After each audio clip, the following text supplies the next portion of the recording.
is episode 82 of the Real World Wellness Podcast. Hi everyone, I'm Christine Lehman, a nutritional therapy practitioner and the reverse diabetes coach, which is also the name of my website. I see clients in person and remotely, and I'm accepting a limited number of new clients in April. Please remember while you're listening to the show, advice and information we provide is intended to be helpful and informative, but is not a substitute for medical advice or treatment. I know I mentioned this week's topic would be on bone health, but I am fortunate enough to have an interview today with the best-selling author, Dr. Joseph Pizzorno, to talk about his new book, which was released in February, called The Toxin Solution: How Hidden Poisons in the Air, Water, Food, and Products We Use Are Destroying Our Health, and, importantly, what we can do to fix it. So first, before we get into his book, I want to introduce Dr. Pizzorno. He is a licensed naturopathic physician, which is an ND, and the president of Salogenesis, Inc., and chief medical director for Village Green Apothecary. Dr. Pizzorno is one of the world's leading authorities on science-based natural medicine, a term he coined in 1978 when he founded Bastyr University, which is a leading naturopathic and credentialed university.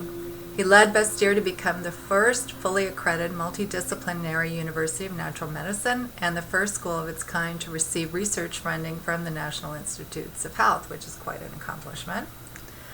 Dr. Pizzorno has written and co-authored 12 books and publications, including the Encyclopedia of Natural Medicine, published in 2012, a textbook of natural medicine, Encyclopedia of Healing Foods, Total Wellness, and Natural Medicine for the Prevention and Treatment of Cancer.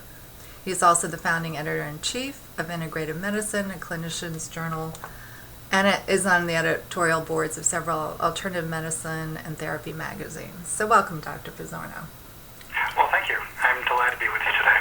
Yeah, it's wonderful. It's rare that I meet somebody who's been in the sort of alternative medicine health space for so many years, and you have quite an extensive background. So, yes, I've been at this for a while. yes, I can tell. So I want to start the interview by asking, first of all, why you became interested in the topic of toxins and then decided to write about it. Well, thanks. So, as a naturopathic doctor, I've always, of course, been interested in nutrition and detoxification. You might say those kind of foundational concepts in this field. But I didn't dive into it as deep as I have now until about 10 years ago. 10 years ago, I was working on a corporate wellness program in Canada. And it turns out one of the wealthiest men in Canada wanted to improve the health of his employees. And so he sent his Learjet down to Seattle to pick me up, to fly me to Calgary, and said, okay, now what should we do? I said, well, I want to run lab tests on people to determine their nutritional status and their toxic status and their physiological function, things like that. And I asked him how much I could spend. And he said, blank check. I said, blank check. He said, yes, if you can convince me that the lab test is worth doing, I will pay for it. And by the way, he paid for it out of his own pocket. Mm-hmm. So I said, well, great. And so I ran the equivalent of about $1,500 of lab tests on 4,500 oil field workers in Canada. And from that, I got a lot of data. And one of the things I was really surprised by was the amount of toxicity I was seeing. Now, listening to this, your audience will probably think, well, oil field workers, right, of course, they have toxins. Well, these guys, basically, and mainly guys, get up in the morning, get in the pickup truck, drive out through the prairie to make sure the pump is working properly. They're not working their refineries, and they're not getting chemical exposure. They're just making sure the pump's working properly. So I was thinking, well, wait a minute, why do I see so much toxin in these people? Because it's not coming from their work, which I would have assumed to begin with until I met them and saw what they're actually doing. So then I realized that a lot of them are actually working in the oil fields to subsidize the family farm that's been in their family for generations. And because of modern agriculture, it's hard for them to compete. So they work on the oil fields as a way of basically bringing some more income. Mm-hmm. And what are they doing on their farms? Well, they are spraying their foods with pesticides and herbicides and all these various chemicals that end up in our food supply. Right. So I say, okay, well, if it's I've seen this much toxicity in these fellows, well, how about the general population, the people who are actually eating the food that they're preparing. And I started seeing, what I did is I looked at, okay, if we look at the people with the top 20% of exposure to a particular toxin, how does their disease risk compare to people with the bottom 20% chemical exposure? And I was finding these astounding numbers. And the area that grabbed my attention first was diabetes, because as you know, we are in the midst of a diabetes epidemic. Yes. When I was in naturopathic medical school almost half a century ago now, it affected less than 1% of the population, and now it's 10 to 20 times more common. Mm-hmm. So what happened? And people will say, well, everybody's obese now. And I say, yeah, obesity is clearly a problem because obese people get a lot more diabetes. But then I read a study, which was fascinating, that showed obese people who don't have high toxin levels, in other words, these people at the bottom 10% of chemical exposure, they've got no increased risk for diabetes. So I was really surprised with that. Then I started looking at, well, maybe it's because of all the sugar they're consuming. But again, we look at the research on sugar, and we want to be very clear, I'm not saying sugar is good for people, but if you look at the research on sugar, it doesn't correlate all that well with diabetes. So then I started looking at, well, how about chemical toxins? And I started looking at the various chemical toxins. What I found was very, very clearly, the more chemical toxins the person has, the more diabetes they have. And I just looked at toxin after toxin, and I would assert, based on the research I'm seeing, that the entire diabetes epidemic is due to environmental toxins that people are being exposed to, and the research is very clear. So that's so once I saw that, I then went to a publisher and said, hey, I want to write a book about this, because I think this is really serious, and it's causing a lot of ill health, and people could do something about it. And the publisher said yes, and here we are. Yeah, and I want to sort of tease apart some of this because I think, research is such a broad term, and I think, there's correlation, there's causation. So when you're looking, would you say most of the research that you were looking at is correlational between type 2 diabetes and toxins, or causational, or a combination of the two? Right, so a combination of two. So first off, it starts out, as you say, looking for correlations, because when you see correlations, that tells you where to look in terms of causation.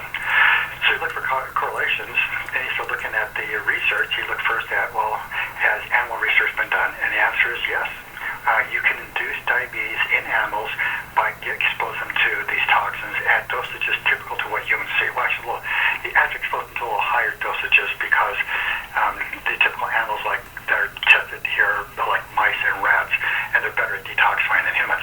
But the reality is that you can induce diabetes in them by giving them toxins. But here's the really scary part of that.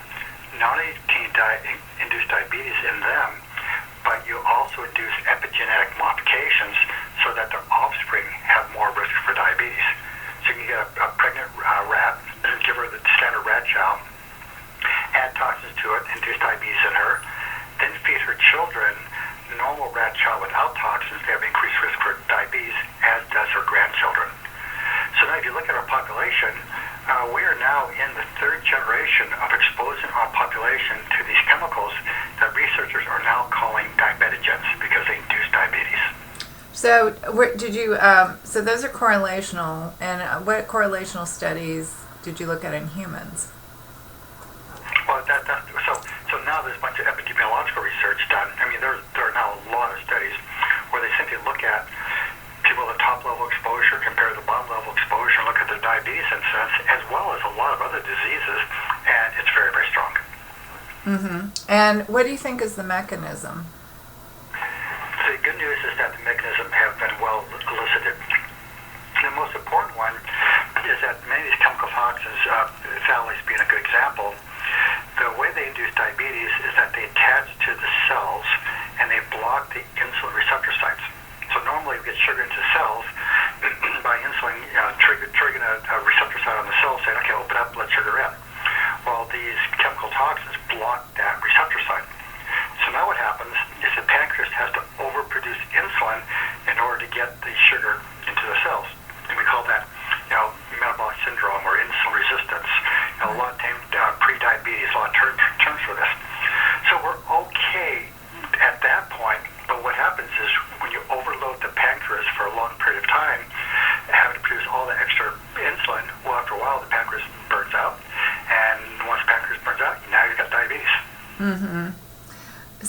research, did you also look at, you mentioned causational studies. Were those randomized control trials, which are the gold standard?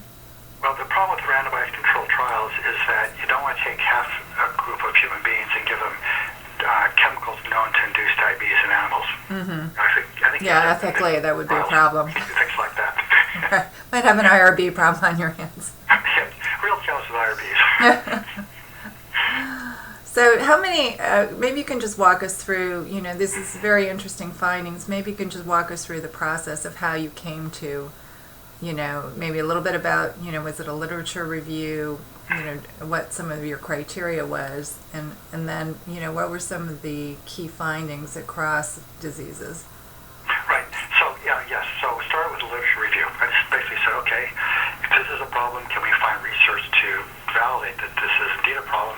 And unfortunately, tons and tons of research.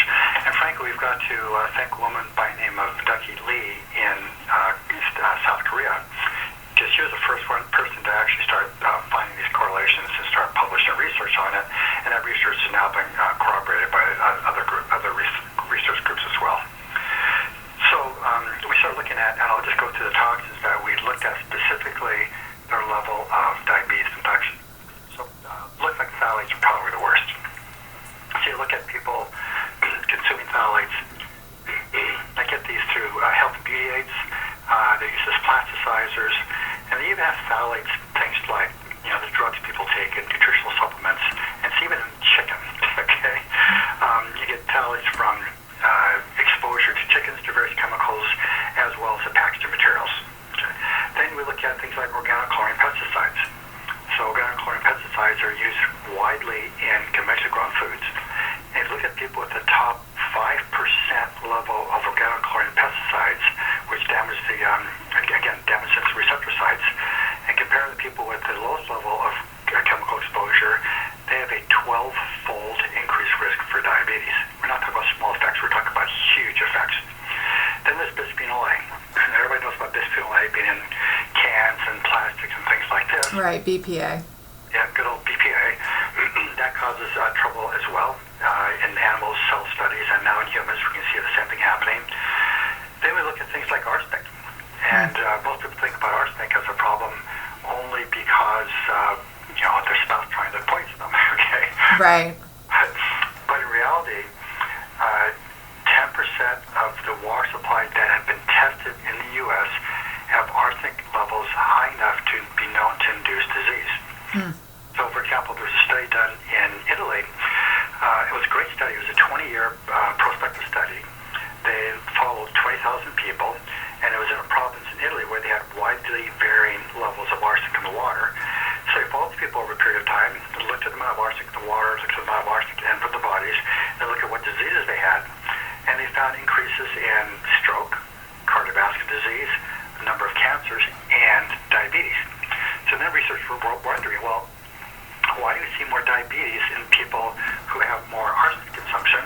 And it turns out that the arsenic poisons the insulin production enzymes in the pancreas.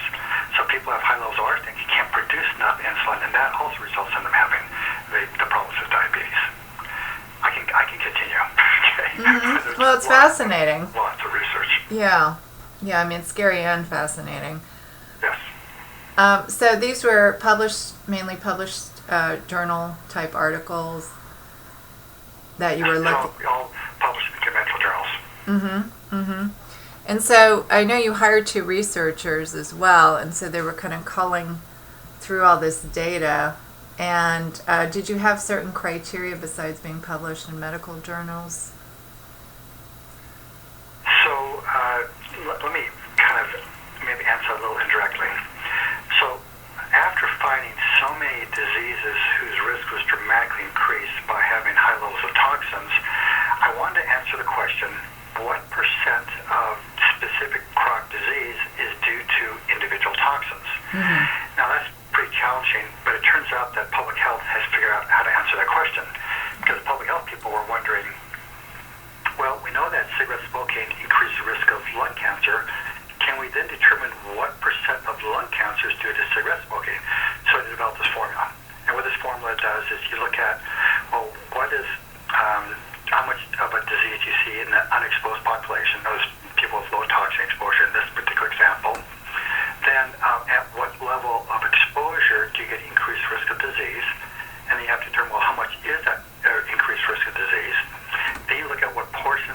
concentrations above the threshold for increased risk of disease. Once you have all those numbers together, you put it into a formula and then determine what percent of each disease is due to that particular toxin. So I hired two really bright graduates of Bastyr University to work with me to go through exactly that process, looking at, okay, how many people are above the threshold that are increased risk of disease. So we looked at 26 toxins. That's either our toxin class, so toxin basically like lead or mercury. A toxin class would be things like PCBs, where there's 100 PCBs. Then we looked at 18 cancers and 24 chronic diseases. So we had this huge spreadsheet, about 1,200 cells in a spreadsheet. It's on our kind of a shared Google Doc. And we just keep on adding data in there and trying to work on figure out what percent of disease is due to toxins. And I'll tell you what we found was that the majority of chronic disease is now due to toxins. And besides type 2 diabetes, what other ones were you looking at? So a number popped out that were really, really quite strong. And probably the one that was, I found most disconcerting is the number of cancers.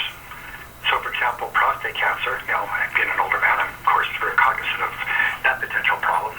Well, it turns out that as near as we can tell, maybe as much as 1/3 of prostate cancer is due to arsenic in the water supply. So, again, we're not looking at small numbers. We're looking at just huge, huge factors that are really important. Yeah, that is a very significant number. And I would think it's tricky between the correlation and the causation piece, were you able to rule out confounding variables? Yeah, that's an extremely good question, and the answer is it was very, very difficult to do. So we had two major confounding variables. Number one is we could not find an unexposed population. Okay, so we say, okay, well, compare exposed people to unexposed people. We couldn't find any unexposed people. So that would tend to underestimate the results we're seeing in terms of the percent of disease. But the other side was the big challenge in determining, trying to get independence of the variables. So as you know, when you want to look at how much does bisphenol A cause diabetes, you want to try to isolate out bisphenol A all by itself. Well, the problem is people who are exposed to bisphenol A are also exposed to phthalates. They're also exposed to other chemical toxins. So you can't find anybody who's only exposed to one toxin. Well, statistically, you should be able to minimize that, and we did the best we could to minimize it. The reality is that it's impossible to do single variables as well, except probably for arsenic. And that one is fairly straightforward, and it's pretty easy to see who has high arsenic levels, who doesn't. But for all the chemical toxins, it's virtually impossible. You can't find anybody with just one chemical toxin. So that would tend to overstate the percentage that we're finding. Right, exactly. And there's some statistical methods for kind of addressing that, but that may be beyond the scope of what you were doing. Yeah, we did best we could with what was available to us, and we always try to be as honest as we can, saying there are limitations in this data, right? But nonetheless, you can't ignore it. The issue is so big. Yes.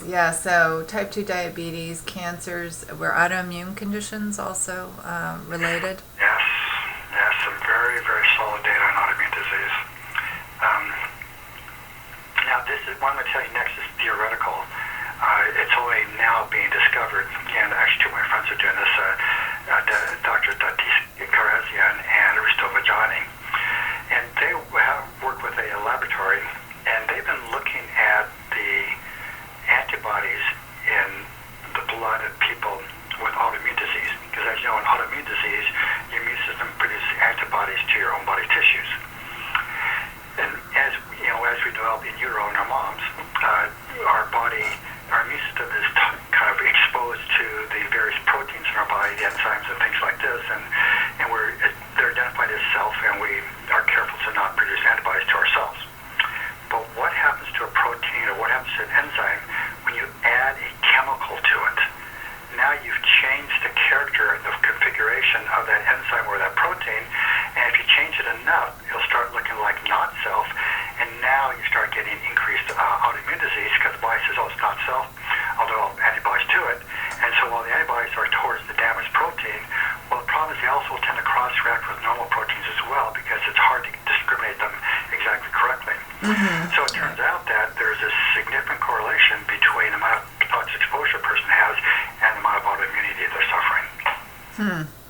Wow, that's just really amazing. How what it takes for the body to to kind of turn on itself in that regard. Yes. And I mean, in some ways, it's even worse than it sounds. So, for example, one of the areas we were looking at, because it kept popping up, was, well, how about the role of toxin exposure in brain development? Because as we all know, we have this ADHD epidemic, we have this autism epidemic. Why are these things going on? So they start looking at things like organophosphates. So organophosphates are used for the production of things like kale, for example. They're also a chemical used when you try to spray your house to get rid of termites and things of this nature. So there's a number of ways people can get exposed to organophosphates. So a group of researchers decided to look at the blood levels in women and measure the organophosphates, and then look at the offspring of women with the top 10% exposure to the organophosphates, compare the bottom 10% exposure to organophosphates, and then look at the IQ of their children. And of course, statistically iron out all the socioeconomic differences. And what they found was stunning. And what they found was that the women in the top 10% organophosphate pesticide levels, their children had a 7-point drop in IQ. This has now been validated by 3 different studies. One of the studies followed these kids for 7 years, and they never got their IQ back. So you may say, well, where are the organophosphates coming from? Well, there was a study done here in Seattle where they basically looked at organophosphate levels in kids eating organically grown foods and compared them to kids eating conventionally grown foods, and found that kids eating conventionally grown foods had 9 times higher levels of organophosphate pesticides in their blood and urine. But basically, even if a person's trying to eat healthfully, as long as they're eating conventionally grown foods, they're going to be exposed to not just pesticides like organophosphates, but also to things like cadmium and arsenic as well. Yeah, it's very disturbing. And I just had a certified organic farmer on my show this past weekend, and he happens to be a Mennonite farmer in Pennsylvania, and it took him 7 years, but he went through the very rigorous organic certification process.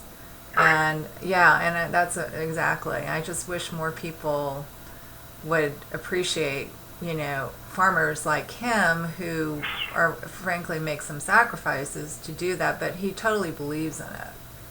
And, is into raising his animals humanely. They're pastured, they're grass-fed, and I just wish, there was more support, both financial and otherwise, for farmers like him. So, but it just, there are so many implications of not doing it that I really believe strongly that we all need to embrace that, and not the conventionally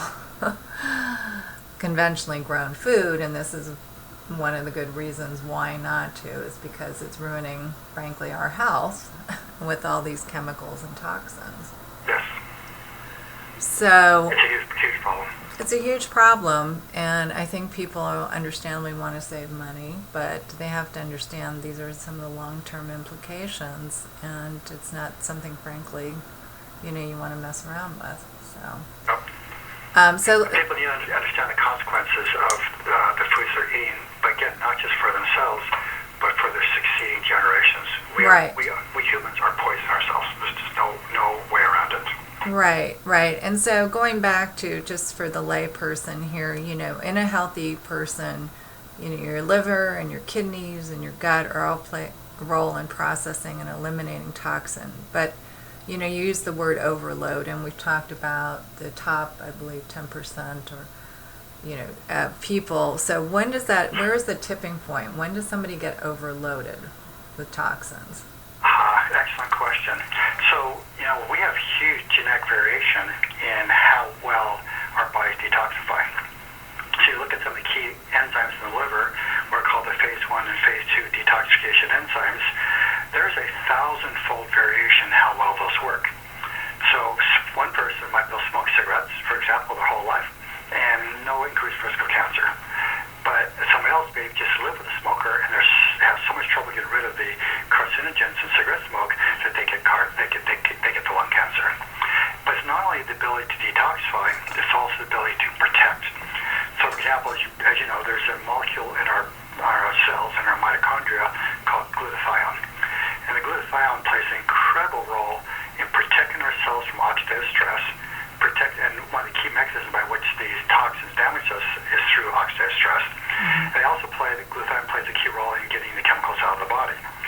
Well, unfortunately, if you look at what's going on with people, it turns out that about 10% of the population doesn't have the genetics to upregulate production of glutathione when we're exposed to toxins.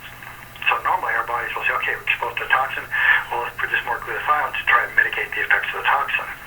But if you can't increase the glutathione production, then the toxins are more damaging to you. Mm-hmm. And you might say these are the yellow canaries. So these are the people who were most easily damaged by toxins. They're the ones who had the most trouble, and they're kind of like the early warning sign that there was going to be trouble. Mm-hmm. Yes, that makes sense. Are there any other sort of metabolic or genetic mutations or anything else that puts people at higher risk? Oh, tons. So it's not only the ability to detoxify it, and it's not only the ability to protect the body from it, but in addition to the enzymes in the liver that break down the chemicals, we also have key enzymes that protect us from arsenic. One of the ways I try to determine how toxic an environmental toxin is to look at its half-life in the body. In other words, how long does it take for the body to get rid of a particular toxin? So we look at things like arsenic, it's pretty toxic, but arsenic has been in our water supply at varying levels as we developed as a species. So in the average healthy person, it only takes about 2 days to get rid of half the arsenic. Now, if you're being exposed to arsenic every day because it's in your water supply, or you eat a lot of chicken or eat a lot of rice, well, then you're going to have trouble with arsenic. But in general, most people can get rid of arsenic pretty effectively. However, there's a very important genetic variation. The way we protect ourselves from arsenic and help get rid of it is by methylating it. I'm sure you've heard about methylation being important for cardiovascular disease and Alzheimer's and things like this.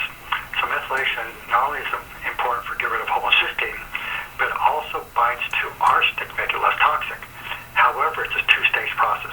Stage one produces a monomethyl arsenic, and is actually about 6 to 10 times more toxic than the elemental or inorganic arsenic. But then the body double methylates it, and when you put the second methyl group on, now it's only 1% as toxic as inorganic arsenic that you get in the water supply. So as long as the genetics are working properly and you quickly double methylate the arsenic, it's great. But some people have genetic variation where the first methylation works just fine, the second methylation does not, so they actually make the arsenic more toxic. Now eventually they'll get rid of it, so it's better to at least methylate it once and eventually twice to get it out of the body. Otherwise you get high levels of arsenic. But the problem is that there are people more likely to get toxic because of particular genetics and susceptibility. Mm-hmm. So it just speaks to the whole complexity of the interaction between our genes and the environment and other systems of the body. Yes. Mm-hmm. So when you in your research, going back to the findings, what did you find with the people who who are at the top tier of this? We talked about some genetic factors that predispose them, but also, is there how important a role are the environmental factors? In other words, let's say for the healthier person who doesn't have a genetic predisposition due to a particular defect or a lack of an enzyme, that would put them at greater risk. But a healthy person like myself, and all of a sudden I'm exposed to a lot of it. Am I almost at greater risk as these people, or I would assume these people are even at greater risk, or sort of the levels of risk here? Yeah, so toxins are by definition molecules or elements that get into our body and damage our physiological functions. So all toxins are bad. The more the toxins you got, the worse your body works. The big question is how badly people are affected by it. But I'll tell you, the average person living in the U.S. today, even if they're very careful, like People take off their shoes when they come into our house. We only have glass storage containers in our house. We have low toxin health and beauty aids. We do everything we can do to avoid it. But we live in a big city. We live in Seattle. And today it's raining, so here it's not too bad. But in the days it's not raining, well, you've got diesel exhaust from the buses or from the trucks, and the diesel exhaust are high, what are called PAHs, or polyaromatic hydrocarbons. And also they have put out what's called particulate matter that gets into your lungs and increase your risk not just of lung disease, but also increase your risk of Alzheimer's disease. So I can go through toxin by toxin and point out that the modern lifestyle that we live is exposing us to a lot of toxins. And the more careful we are, the better, of course, but we can't get rid of all of them. Right. So I guess then the question is, for people like ourselves who are doing everything they can to reduce their toxic load, because we do have a certain awareness, that puts us, I would think, at lower risk of toxic overload. Yes. Okay. And then the people who are more, like you said earlier, eating or not as, perhaps they're just not as informed yet, and we're trying to do something about it here, but who are consuming non-organic food, conventionally grown food, and then they're also, they have obviously the air exposure to toxins, the pollution, and so on, and so it's food, it's air, perhaps, not filtered. It's all of these things, but they're not genetically predisposed. So they would be the next, perhaps, level of risk than the people who are not only exposed to all these things, but have that genetic component as well. Right. The simplest way to say it is it all adds up. Right. So,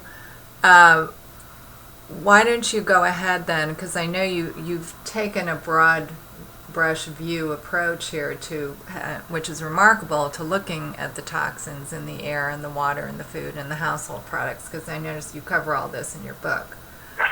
So, do you mind just going through each category and describing some few? We hit on a few already, but maybe just some common ones that people may or may not be aware of, and then a few practical tips on how they can avoid or mitigate them. Because I like that you take a practical approach in your book. Sure. So let's kind of go down the series of what the CDC, the Centers for Disease Control, consider to be the worst toxins. And number one is arsenic. And I have to tell you, I was surprised by that because when I was looking for toxins, I was looking at the obvious ones like mercury and cadmium and lead and DDT and bisphenol A and phthalates, looking at all those things. But then arsenic kept popping up, and I've seen more disease having a significant contribution from the arsenic exposure. So arsenic is number one. The ways to decrease arsenic exposure is you've got to have your water supply tested. So only about half of the water supplies, of the public water supplies in the U.S. have been tested, and over those 10% have high enough levels of arsenic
news is that the average person's lead supply or lead levels in their blood has decreased by 90% over the last 50 years.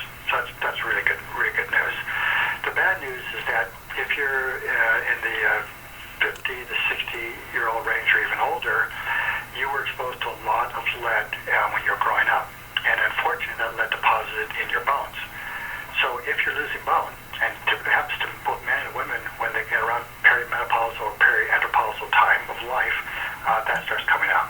So if you're feeling really sickly, your blood pressure is elevated, your brain's feeling foggy, ask your doctor to check your blood levels of lead and mercury, because that can come up really significantly.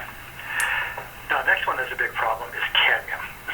Now, if you're a cigarette smoker, your cadmium level is about twice as high as a non-cigarette smoker. However, if you're eating conventionally grown foods, as conventionally grown foods have been grown with high phosphate fertilizers, which most foods are grown that way because they make them grow faster. Well, the problem is most of the high phosphate fertilizers are contaminated with cadmium.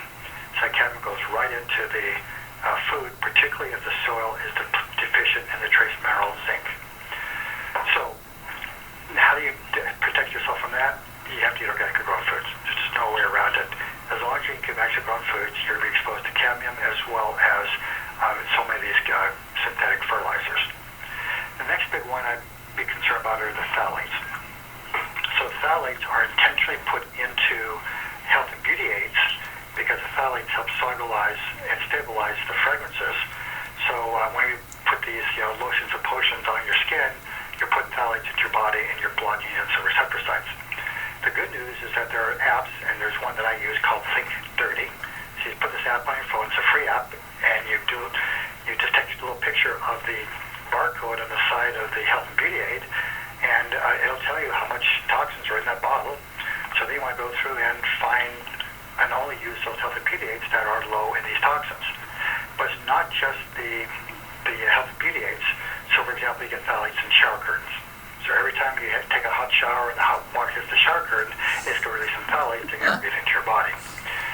So you have to kind of get into this like detective mode to look at everything that comes into your space, into your body, into your home, and look at it. Is it bringing chemicals? Is it coming into your house, your body? If it's bringing chemicals, you don't want it. Find the versions that don't bring in chemicals. Mm-hmm. So I mean, even if you have some natural beauty aids, because that's all I did. I made a switch after really realizing that the skin is the biggest organ in the body and the pathway, to many other important organs and pretty fast absorption. So, I've gone to clay-based, for example, cleansers and things like that with just no chemicals, very natural.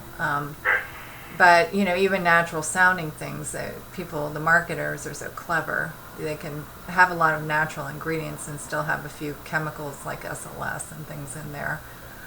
Or it can be in a plastic bottle or something that's going to trigger what the app that you're just describing, it could, so even the packaging could be set something off, right? Yes. So there's a study I mentioned in my book where they looked at homemade soup versus store-bought soup. And the example they used was lentil soup. And what they did there is they looked at the levels of bisphenol A in the homemade soup versus the canned soup.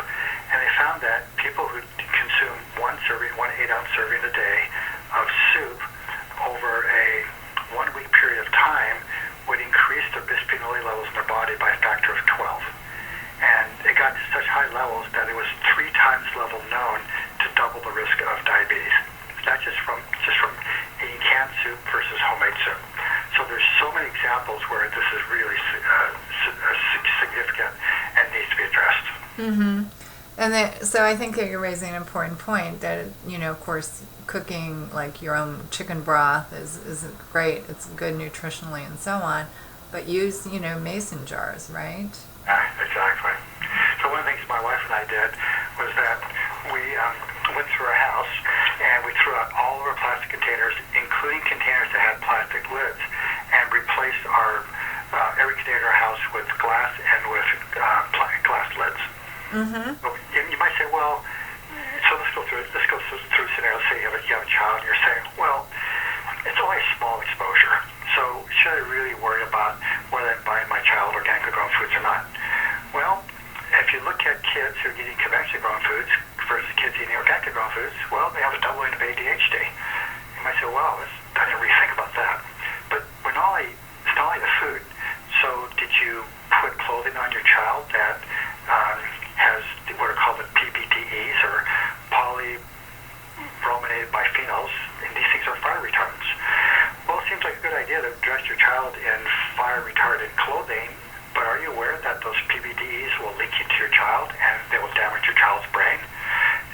I mean, well, okay. And then, well, how about when you prepared the food? Did you fry it on a pan with the nonstick coating? Mm-hmm. Well, Right. that nonstick coating, you may notice over time it gets thinner and thinner.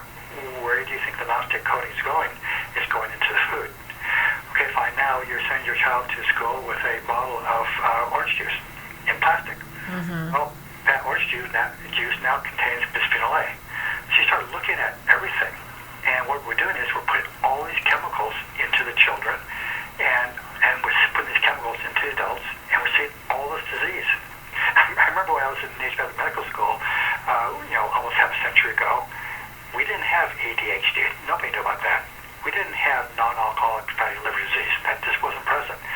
I remember diabetes. I remember my first year of practice back in 1975. I was so excited when I saw my first diabetic patient. I didn't see my first diabetic patient until I was in practice for 6 months because it was just not very common. Mm-hmm. So we have to realize that all this disease burden that we now seem to kind of accept as normal is not normal, nor is it necessary. It's the result of the choices we have made as a society. Right, and I think a challenge for people, and I'll be honest, it sometimes feels a bit even challenging for me, is, that this is a long to-do list of things to change. But again, if you understand the risks and the mechanisms to your health and to your children, it really, once you do it, it becomes a habit. And, just changing like the plastic to the glass and even water bottles, that's so ubiquitous. And just getting an eco-friendly container, which you can buy at Whole Foods for $20 or something. And that'll last longer anyway. But it's really kind of the whole lifestyle. And do you find yourself that people are resistant to this, or what has your experience been? Well, once in private practice, I decided to do keep track of my patients for why they're coming in. I only ask one question: are they coming in because they're sick, or are they coming in because they are not sick but want to keep healthy and even improve their health? And out of 100 consecutive patients, only 2 came to see me because they weren't sick and wanted to stay that way. So the reality is, most people come to see me, they're already sick. As a matter of fact, I now think this is such a big issue that when I see a patient, and by the way, I don't see private patients anymore, although I do a little bit of concierge medicine. And if a patient comes to me with a rechronic disease, really serious, nobody else can figure it out, I say, I don't care what disease you have. The first thing I'm going to do is I'm going to assess your nutritional status, and I'm going to assess your toxin status. We're going to optimize your nutrition. We're going to get all toxins out of your body. Then let's see what's left. And what I find for most patients is it doesn't really matter what disease they have. Now, of course there are exceptions to this, but the vast majority, it doesn't matter what you call the disease. What matters is that the body is being poisoned with toxins, and it can't function properly when there's not enough nutrients in there. So let's give our wonderful bodies a chance. Let's give the nutrients it needs. Let's get the toxins out. Now let's see what's left over. And most of the times, that takes care of it. Mm-hmm. Yeah, exactly. Because you're allowing your body to work optimally. Correct. Mm-hmm. No, it makes perfect sense. So we touched on earlier some things in the air, and then we were touching a bit on water. And, it's common for people now to be familiar with filtered water, purified water. Is that enough? It's a huge step in the right direction. If you run water through a carbon block filter, that's what you typically see attached to the end of faucets and such. That'll take out most of the chemicals. That's pretty good. It won't get rid of the metals. So if there's lead or arsenic or cadmium in your water supply, it's not going to get rid of those. But it's a big step in the right direction. Mm-hmm. Mm-hmm. Yeah, I just recommend, just a simple filter, putting it on. There's a company called Pure, and I'm not trying to promote them, but it's just for people who are technically, or technology challenged, you can just, it's one step and you attach it to your faucet in your sink, in your kitchen sink. So it's a very simple thing to do, and it does clean out a lot of chemicals. Great. But I wondered if that's enough to clean out arsenic. For that, it seems like you need something more specific. Is that correct? That's correct. Yeah, Okay. typically to get rid of arsenic, it requires some significant technology to make it work. So don't expect to get rid of arsenic with simple solutions. Right, but it might clean out or diminish at least lead and things like that. Yes. Yeah. Exactly. So let's talk a little bit more about food. What were the big culprit? I mean, we've talked on some of the heavy hitters, pesticides, and there are insecticides. There's quite a variety that are used these days by what I think of as more the industrial agricultural community, which is still huge. I mean, most unfortunately, conventionally grown food is still the norm in the U.S. So what, if you were to look at the range of food products, what are some of the big culprits, if you will, and what can people, besides, buying organic, is that the main thing that people should be doing? Right. So there's a website put out by the Environmental Working Group, Right. EWG.org, and what they've done is they've looked at the foods of commerce, and they kind of listed those which are most toxic and those which are least toxic. Right. I think it's a great way to start, because most people say, well, eating organically costs more, and it does, okay? But so does going to doctors cost more. So I recommend to patients that they look at that website, because they'll tell you which foods you either buy them organically or you just don't buy them at all. And that's a kind of a good place to start. So you want to make sure the foods you're eating are as least toxic as possible. And if you can't afford the organic versions, well, at least get the least toxic of the conventional versions. Right. Well, And that's all possible.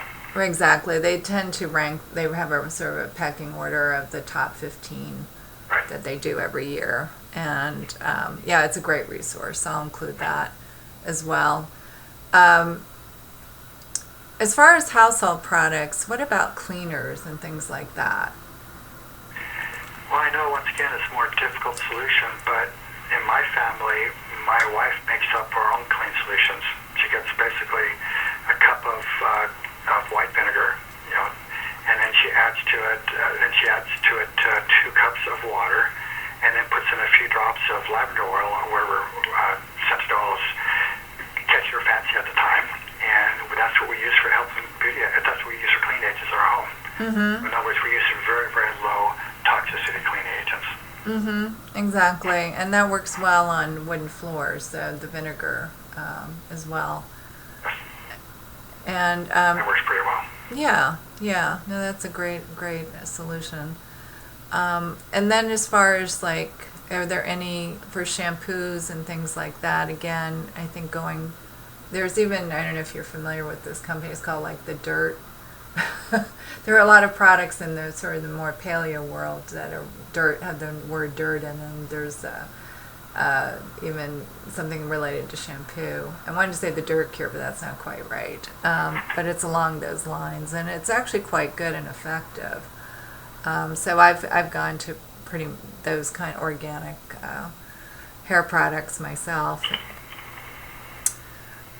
Was there anything else as far as household products that you found that work well, or that people should definitely avoid? Well, plastic containers, for sure. They'll just continue to leach chemicals into the foods. So when you go to the grocery store, if you want to buy prepared foods, I recommend you either get them that are coming in glass, which is harder and harder to find, or those which are frozen. So the frozen doesn't tend to transfer the toxins quite as much as the others. But nonetheless, you got to work at it. You might say the powers that be have not made it easy for us to live a healthy lifestyle. And when I say to people when I lecture on this, I say, I don't want to go and live in a cave. Yeah, a cave that has no chemical toxin exposure, but it's not a very nice life. We now know that modern technology can produce products for us that don't have high levels of chemicals and metals in them. So let's demand that of them. So yes, it's going to cost a little bit more to buy the glass containers. Yes, it's going to cost a little more to buy organic grown foods. And yes, it's going to cost a little more to get the low toxin health and beauty aids. But the bottom line is, if people buy these kinds of products, that's what will be produced for us. And you think to yourself, well, it's expensive doing that. Well, yeah, it is a little more expensive. But how expensive is it going to see the doctor for unnecessary disease? But even worse, what kind of condition do you want to be in as you get older? Right, exactly. Good experience. Yes, I've had a good experience with my great-grandfather, my grandfather, my dad, of course. And I've seen generation by generation health get worse. Even though everybody talks about how conventional medicine has improved so much, my great-grandfather died at age 95, outlived his wife by 5 years, never saw a doctor in his life, had no apparent disease. Mm-hmm. I have a picture of him standing tall, like not real tall, because my family's not real tall, but standing straight, not bowed over with a dowager's hump, not with a cane or anything. I used to play strategy games with him. We used to play Italian strategy card games, and this old guy would beat me all the time. His brain was working just fine, thank you. But then I look at my grandfather and my dad, and I see more and more disease with each generation, and it's unnecessary. Why should my dad have all these diseases, osteoporosis, osteoarthritis, dementia, all this stuff, and his great-grandfather had none of it? Mm-hmm. Why? Because my dad lived in a chemical world. Mm-hmm. No, I think that's very true, and I agree that our ancestors, even going further back, just were not exposed to all this, and it's really unfortunate consequence of industrialization. Yes. So please don't make me live in the cave, but stop right. unnecessarily exposing me and everybody else to all these chemicals. We don't need these chemicals. Get rid of them. Exactly, and the other thing I like to do is look at what the Europeans are doing, and they just have stricter regulations. They just don't allow as many toxins into the food system and the environment. Yep, that's totally true. Mm-hmm. So it's possible. Yep, it's possible. Mm-hmm. Just have to make the choices. Exactly. So do you want to briefly, before we close out here, just describe your 8-week program, Detoxify Your Life? I assume we covered some of it, but I want to give you the chance to do that. Oh, great. Thank you. So I first off started by telling people, there's no point going on a detox program if you're still allowing the toxins to come into your body. So you got to stop the toxins coming in. So I just go through and lay out where they come from: the water, the food, the air, the health and beauty aids, the household cleaning products, the chemicals we use in the yard, like things like Roundup and such. I say, here's where all the toxins are coming from. Here are the safe choices to do it differently. But then I don't say go on a detox program. I'm saying we've got to prepare your body, because everybody's bodies have been so overloaded with toxins and so damaged by lack of nutrients. I say, let's prepare your body. Let's clean up your gut, so your gut can stop overloading your liver with toxins and make sure you get the right bacteria in your gut, because the right bacteria in your gut will actually help you get rid of toxins rather than add toxins. Then we focus on the liver, getting the liver cleaned up, function optimally, and then we work on the kidneys, which again this is new. 50 years ago, kidney failure was so unusual. Now we have dialysis centers all over the country. There's people getting kidney failure, which is just another new disease. So I talk about why people's kidneys start failing and what we got to do about it, because the kidneys play a huge role in detoxification. And as a matter of fact, for things like cadmium, they're our main way to get rid of them. And if there's much cadmium around, it's going to damage the kidneys. So they go through a 2-week process of avoiding toxins, 2 weeks getting the liver, the gut cleaned up, get the liver work, 2 weeks for liver, 2 weeks for kidneys, and then I say there's a bonus ninth week where now that your body's ready for it, here's how to really get toxins out of your body very, very quickly. So I kind of lay out the program, and I also kind of lay out the parameters. So I say, if this is happening to you, you're going too fast, or if not much is happening, well, here you can speed the process up a bit. Mm-hmm. Well, that's great. Is it really, I think you've done a real public service here with your book, and you also have lots of useful resources I noticed in the appendix. So such as conventional lab tests, and then lab tests for specific toxins is just one example. Yes, actually, that's a good example you brought up. And the reason I mentioned that one is because the tests to directly measure the level of toxins in the body are not commonly accepted, and they're not readily available, and they're kind of expensive.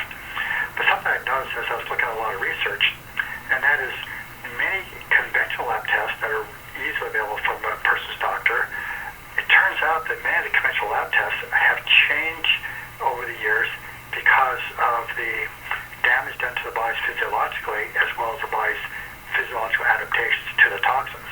So it turns out there are a number of lab tests that actually show toxic exposure that can then be used by a person's doctor to help them figure out what's going on. Mm-hmm. Yes, that makes sense. So I wanted to thank you so much for being on the show today. And listeners, you can learn more about Dr. Pizzorno and his book, The Toxin Solution, at his website, drpizzorno.com. And his last name is spelled Pizzorno. And I'll include the link in the show notes. And you can buy the book as well on amazon.com. And I'll provide the link to the Amazon website with where you can order the book as well. So next episode, stay tuned for more interesting conversations with guest speakers about bone health, and then another episode on pain management. Thanks everyone, and have a great, healthy week.